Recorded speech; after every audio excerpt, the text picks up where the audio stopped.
Part 7, Winter Stay. The vast halls hold within it the stillness of an endless winter night.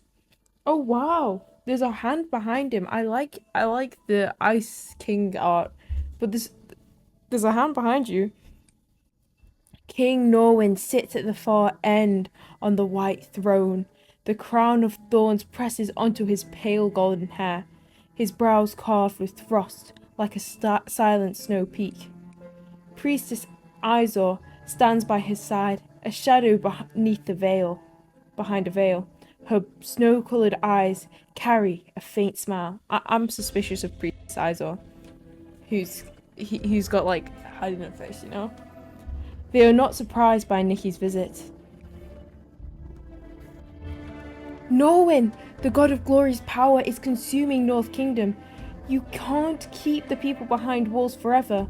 Have you thought about what comes next? Nikki, are you suggesting I should take the offensive? Wow, he's very cream here. I like the suit. I'm only saying that maybe the god of nature's power could help you drive the god of glory out and take back control of North Kingdom's fate. There's more than one god. Oh, there's a crack in the throne. North Kingdom has always been in control. Oh, that's an ominous sign. Oh, it's like an aurora. Norwin rises, taps his scepter on the ground, and a crystal map of North Kingdom spreads out. The glassy land shimmers in his deep eyes, beautiful yet fragile. Neither treaties nor appointing the strongest generals have ever brought the North Kingdom lasting peace.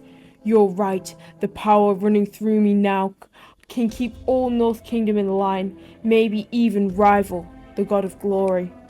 But what happens after? The land will be harsh, survival will be a struggle, and the seeds of war will stay buried in the frozen ground. Oh no, so it's like if he uses his power, he might kind of screw his people over in the future. So yeah, it's the last resort. That is not the future I want for North Kingdom. It's not enough, not even close. The land itself must be remade, or this place will never have a future. With a flick of his finger, a flame snake crossed. A flame? I thought he had ice powers. Why is there a flame? A flame snakes across the miniature snowfield. It starts from Mount Koso, crosses every battlefield, and spreads into a sea of fire. Towns, battlefields, even snowy peaks collapse into flames when the fire dies away. What remains is fertile land, a new riverbed stretching south of north. That's weird. It kind of sounds like he wants the war to spread so the land can basically become fertile and he can start anew. That it's kind of sounding like, you know, the Bible's reset again. But that's kind of concerning because maybe he's in on it. I don't know. Let's see. The God of Glory seeks faith here, melting the ice because he knows those trapped in cold will long for warmth and light. How close that is to my own vision. Oh no, he might have already knelt to the God of Glory. Nikki's eyes widen, and she finally understands Norwin's true intent. You want to use his ambition and power to turn the frozen plains into fertile soil. I knew it. He's already bent to the God of Glory. He has his own plans to remake North Kingdom. Norwin nods. Then why set up these battlefields? Why throw North Kingdom's lives away for nothing? War is the bait to draw the god in.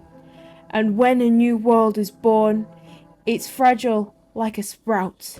It can only grow strong if kept away from bloodshed and corruption.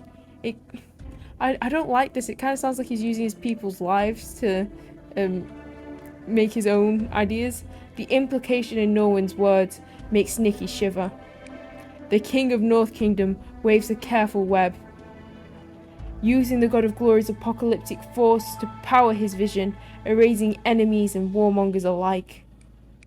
The God of Glory's heaven of eternal light leaves no room for shadows, yet to guard his dream of spring, North Kingdom's king confines storms and smoke to winter. But your plan still relies on the God of Glory's power. What if he turns it on civilians? What if it can only destroy mountains and cities, but never give life? Yeah, no. Ooh. Oh, no, when you're playing a dangerous game. I never intended to rely on his power. What I trust in is this land itself.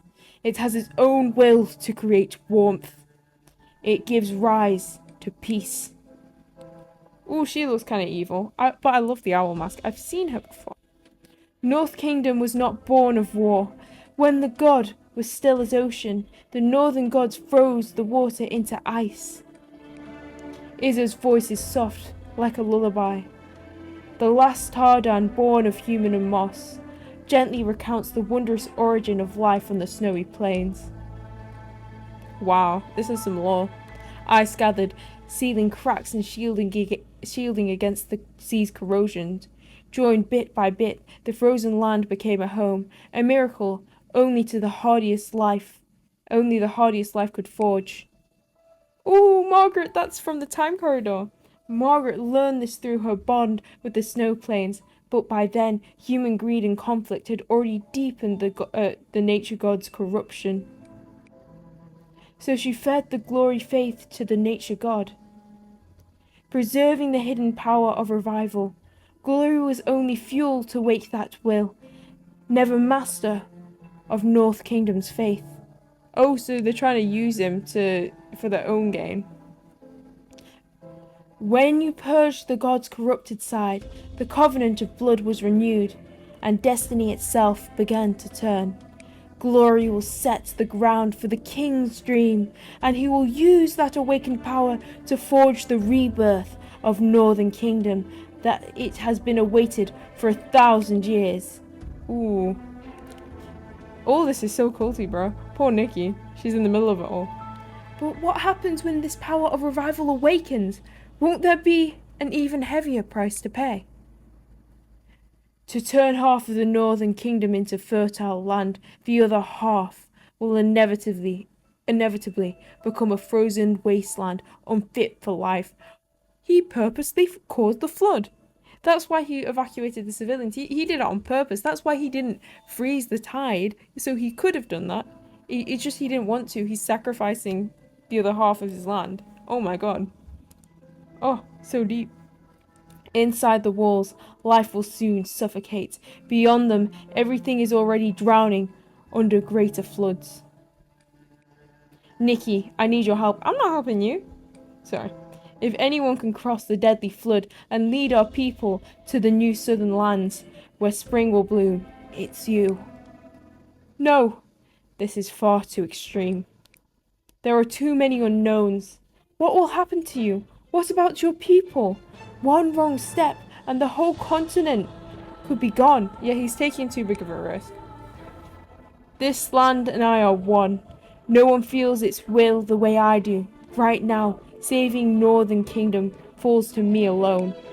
Even if you disagree, it won't change course.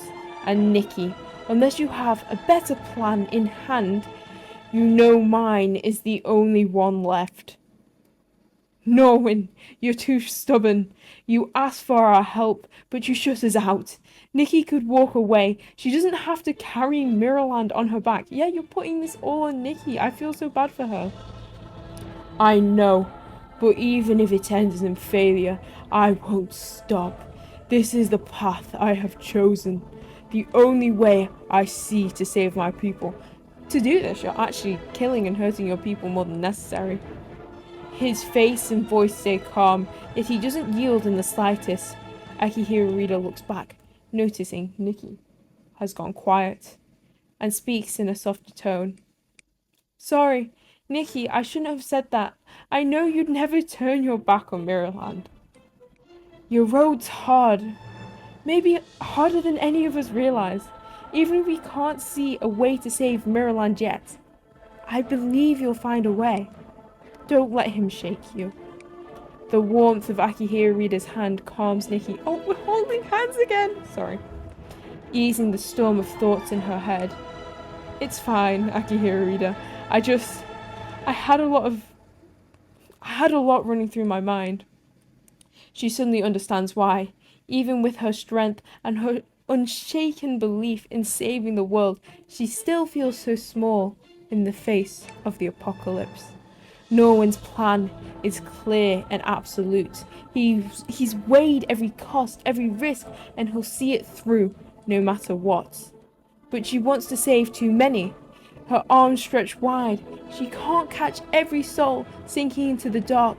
The road she's chosen has no clear end. Yeah, Nikki wants to save everyone, but that's just putting so much pressure on her.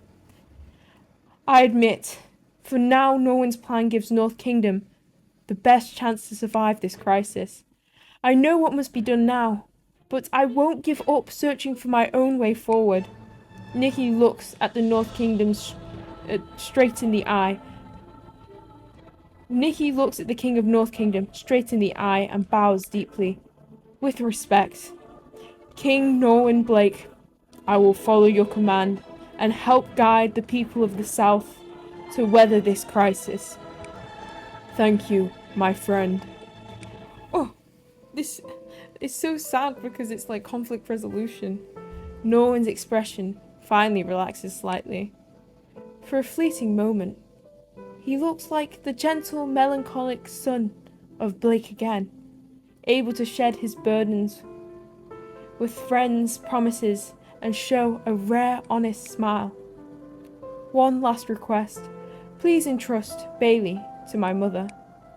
Madame Narcissa never wanted you to bear this fate alone.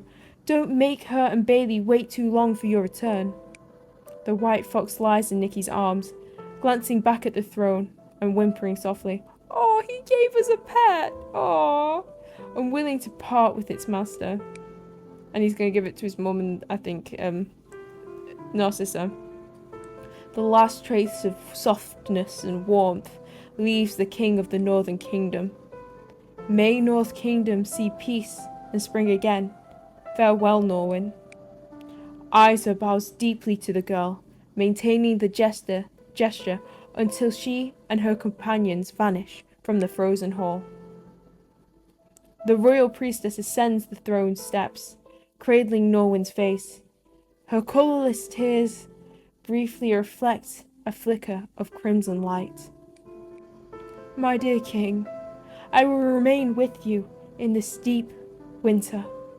Aww, it's so sad. Part 8, Forked Branches. Oh, more of them. How will history remember this day when the frozen plains of North Kingdom were so utterly transformed? Oh wow, it's climaxing. The priestess presses the cold yet tender kiss. It's romance, guys! Oh my god, I have a ship. The priestess presses a cold yet tender kiss to her king. As her power transfers, her dark green hair is dusted white. What, is she gonna die? Like sighs of snow falling. Oh no! Oh, and the environment changes too. This is so cinematic. Okay. Frost blankets the forest of repose, and its spirits obey the withered staff calls, migrating south to carry the power of revival. Sacrifice half the land to save the other half. Norwin closes his eyes, feeling the pulse of North Kingdom's millennia-old heartbeat stirring within his frozen veins. The savagery of war and the promise of peace clash inside him, nearly rending both his body and soul apart. He grips the withered staff and drives its sharp natural point into his chest. Why would he do that? Why would he do that? The storm inside him screams against the invading wood. Cold licks at his body until his blood stops flowing and ice nearly seals him completely. Then, in the deadlock, his heart suddenly beats with scorching heat. Oh wow, we have a cracked frame. I told you to take your life if it went down the wrong path. Oh, it's the mercenary. Oh, isn't she the commander? It is the bullet lodged in his heart, left there by Zoe. Oh, she's talking to him. Okay. This man-made bullet beats like a seed with his heart, echoing Zoe's vow again and again. Wait, so he's killing himself? Now that seed finally stirs, burning with pain, with clarity, with oath, searing a crimson hole through the icy barrier in his chest. The withered staff pierces through the opening and drives deep into his chest. Blood pours from his heart, soaking into the withered wood until a tender green sprout slowly emerges. Oh, okay, so it must be working. Oh wow, it's like the ice geographics kind of look like a spine. It's like, as he said, he's connected to. It's kind of like the Northern Kingdom is his body. Norwin opens his eyes to see North Kingdom's eagles tearing into the circling doves. Oh, that's gruesome. Wow, I didn't think. Oh, wait, no, the doves are from the god of greed, so that means they're fighting back, shredding those sanctimonious, hypocritical invaders before soaring south. Oh no, it's good. It's good. This gory scene is good. Okay. He knows that he has succeeded. He's fighting back and the eagles are eating the god of greed. Mount Corso collapses on one side, revealing a colossal ship trapped in ice. Led by Nikki, the people of North Kingdom rush aboard its deck. The ship sails into raging waters beyond the wall. Nikki and her companions raise a moonlit barrier to shield the newborn voyage. Oh, we're going on a voyage! Concept voyage! The north wind whips snow into their faces, seawater stirring at their cheeks, as the people glance back at the vast snowy land they're leaving behind. The king and priestess are gone. Oh, so they are dead. I thought he'd survived. But the priestess did kiss him and transfer all her power, so I hope they're okay. The king and priestess are gone. Only ice climbs the walls, forming a frozen fortress to stand against the blinding radiance above. Is he going to fight the god of greed? Time slips by. The ship finally runs aground on a shallow bank. Spotting a cave, the people gather their belongings and enter the long dark passage. Floodwaters batter the cave walls, their echoes filling the dark corridor, feeding the unease in every heart. Why wouldn't King Norwin fight? Instead of casting us into danger, we Northerners never feared war. Yet, we hide like deserters. Yeah, it's really sad that he didn't just fight the god of greed directly, but he did sacrifice himself for you to escape. The unrest grows. Nikki lifts a torch at the front and begins reciting Eagle's verses, telling the tale of Yukihina. Oh, it's loading. Oh, they're in like a dark cave. And I think they're underground. Her voice is soft but steady, telling of unyielding will and the promise of peace in adapts old legend.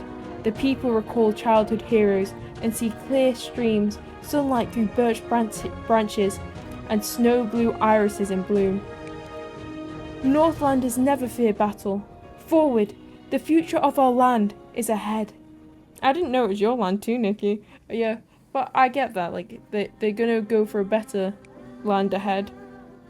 One by one, they lift faint torches, walking with hope and faith until they finally leave the long dark cave. Oh, it's so pretty. This must be the land that he's unfrozen. When they emerge, a newborn riverbed greets them. Clear water runs along the plain, and fresh grass sprouts by the banks in the warm breeze. Crowd. Are we still in the Northern Kingdom? Yes. Your king died for this. Yes, this is the Northern Kingdom, reborn. Wow. Okay, that's good. The people cheer for freedom and spring on the green fields, while far away, a massive blizzard engulfs the northern royal fortress. The blizzard freezes the spreading radiance in the sky. Oh, they're fighting the god of glory, I knew it, shattering the god of glory's wings into pieces. Oh, that was really effective.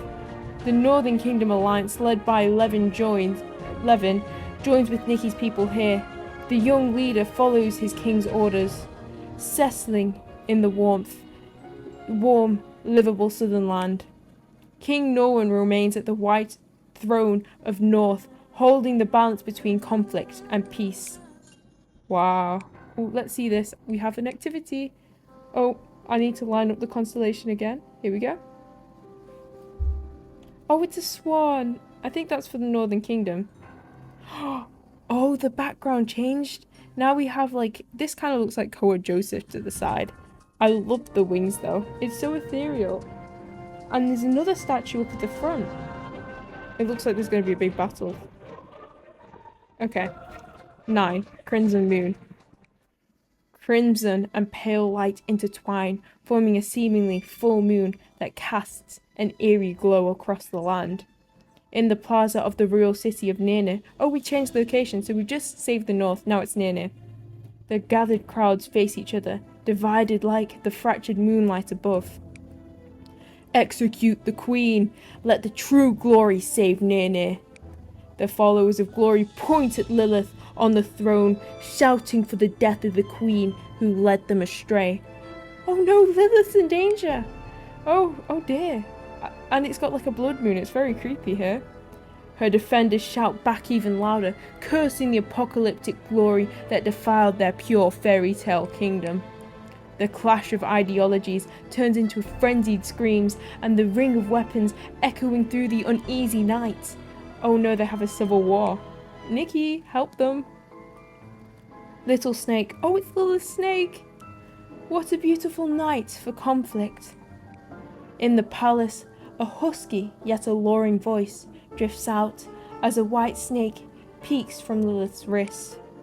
If I were you, I'd unleash the power of the abyss and desire now, end the strife and bask in their worship. The crimson tongue flicks, and the air seems filled with the sickly sweet scent of decay. I love how fairy tale vibe this is. Use the powers to protect Nene's fairy tale, drive everyone mad with devotion, gain their loyalty and unconditional love. Wow, it really is like, the little snake really is the devil.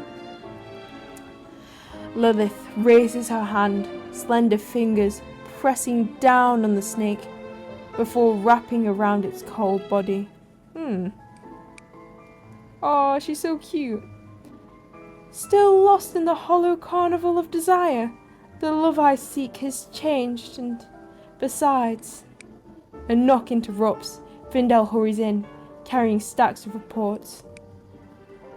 General Marshall's reports the border defences are secure, and he will protect them at all costs. The Guild and Saviours work together.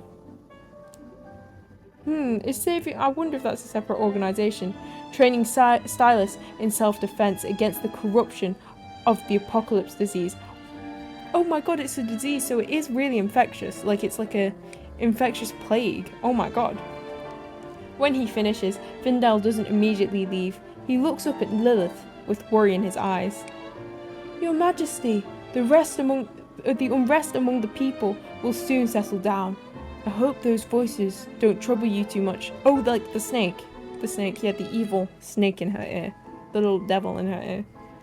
Findel, many voices support me as well. Do you plan to silence those too? The Queen's sweet tone made it unclear if she was testing or approaching him. But Findel answers with unexpected firmness. Yes, no matter what they claim to defend, they are all bewitched by that tainted moon above. Oh, so the tainted, like, the creepy blood moon above was, like, a disease giver. But then again, the statues, are those of the God of Glory? Have they erected them? But I know, you are Nene's one true moonlight, so you really just want to kill everyone, bro. Wow. Okay, well, maybe they might be, like, Fantic believers, but you are also for Lilith. Only by your side can I remember Nene's true faith. Only then can I believe in beauty strong enough to drive away the apocalypse. Rise, you've done well. Lilith smiles, relieved and content. Aww. I love this music, it's perfect for like the fairy tale. She turns to the council hall screen, scanning the live images of the plaza for people who, like her, remained untouched by the eerie moonlight. Why do they have screens? I feel like, it's so like medieval, they have royalty and aristocracy, but then again they got screen time and vehicles.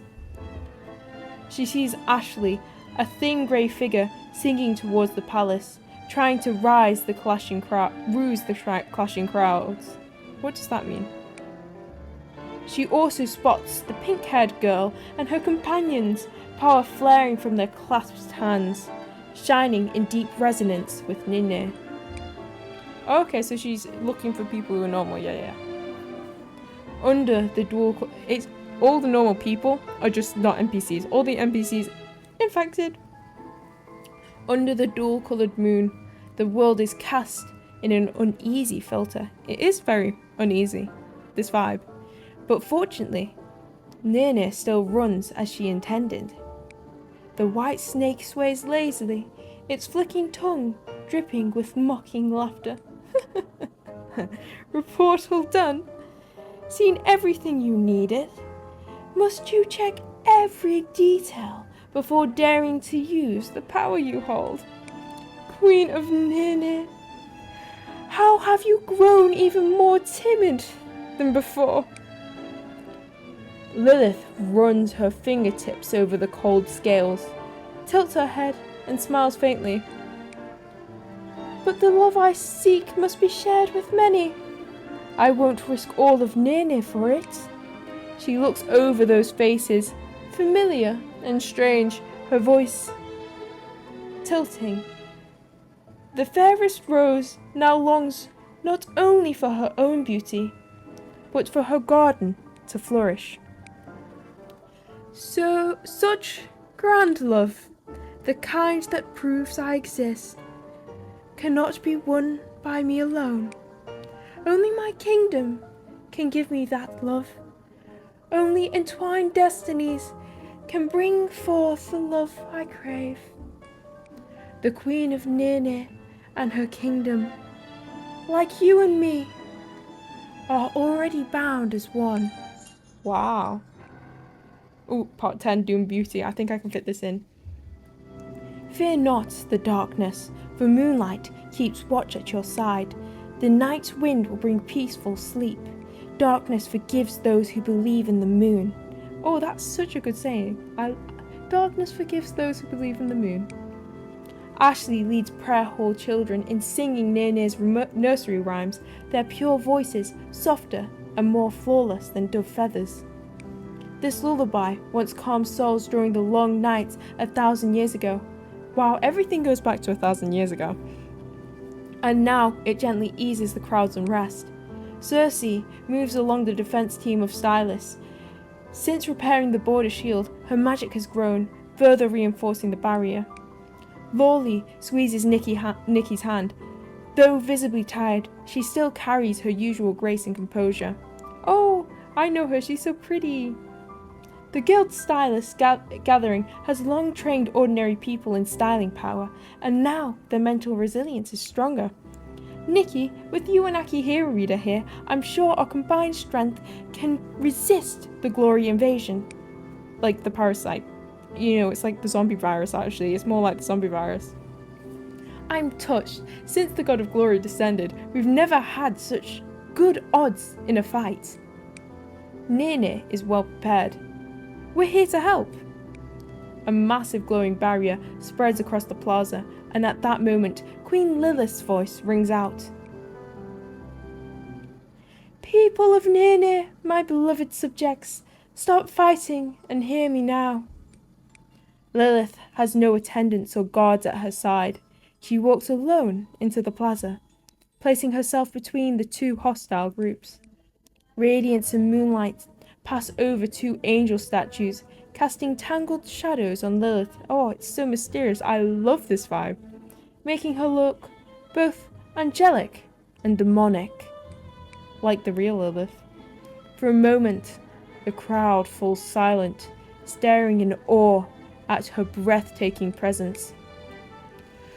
Your quarrel isn't really about me. It's about Nene's shared faith. Faith in beauty itself. Do not forget that it was the yearning for beauty and the peace 1,000 years ago that gave rise for this fairy tale kingdom. Even in fairy tales, journeys are never smooth sailing, but love and beauty carry us through crisis towards a happy ending. In her hand rests a dew rose in full bloom, trembling in the night breeze, as if moonlit tears were falling on its open petals. True beauty has never been some empty illusion. It sounds like she's speaking from experience. The power of beauty can be seen, shining brighter in darkness. It can be felt, sharp enough to wound with just a touch. Just like this flower that blooms only under the night sky. Lilith lifts the dewy rose as if it were a sharp sword in her hand. Oh, it's like a weapon. Oh, she's so cool. In the moonlight, Nikki sees a stream of radiant white light coil around the rose's thorns, gleaming with sharp brilliance. Ooh. Oh, wow! She has a skeleton hand now, and her eyes have turned red. She's like a vampire, or like a... I love the doll theme set, so maybe it's... I just love how mysterious she is and how fairy tale-like she is. Citizens of Nene, make your vows to beauty, and together we will restore Nene's true moonlight. A flicker of pain crosses Lilith's brow, then a crimson glow blooms in her eyes. Is she using the snake's power? Oh wow, this scene is beautiful, and it's got like flames all around the city. The power of desire ripples outwards. People's debates, feelings and visions of beauty turn into vivid flowers blooming around Lilith, forming a dreamlike sea. The flower sea we have the sea of memories and now the flower sea. The flower sea radiates the aura of the abyss. Lilith, is she using the abyssal power? But I don't feel any destructive force. Is it because we're inside the barrier everyone created?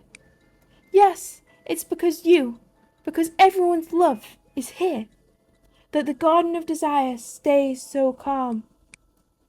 Though far away, Lilith's voice reaches Nikki's ears clearly. Nikki meets her gaze, and in the Queen's misty eyes, starlight seems to flicker.